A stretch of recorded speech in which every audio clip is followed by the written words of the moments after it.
Adlaw nga Martes karon mga kaigsuunan, petsa 19 sa bulan sa Abril tuig 2022.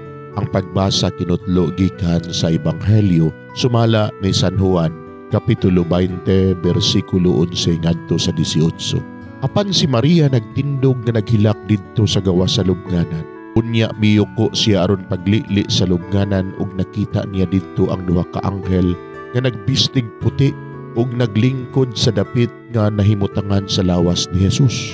Ang usa didto dapit sa uluhan ug ang usa dapit sa tiilan.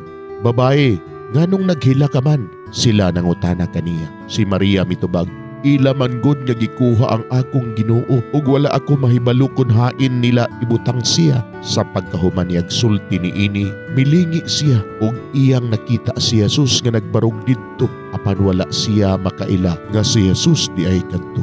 Babae, nganong naghila ka man?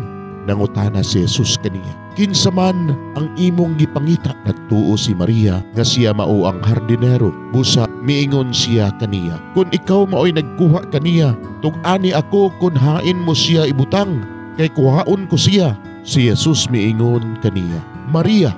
Ug si Maria miatubang kang Jesus ug miingon sa Hebro, Rabunay, nga sa ato pa magtutudlo. Unya giingnan siya ni Jesus, ayaw akong hikapa, kay wala pa ako makabalik sa amahan. Adtua hinuon ang akong kaigsuunan ug suginli sila nga moadto ako sa akong amahan ug inyong amahan, sa akong Dios ug inyong Dios. Busa gisuginla ni Maria Magdalena ang mga tinun-an nga nakakita siya sa Ginoo ug gisaysay niya kanila ang gisulti ni Jesus kaniya. Mga igsuon ang Ebanghelyo sa Ginoo, daygon ikaw o Kristo.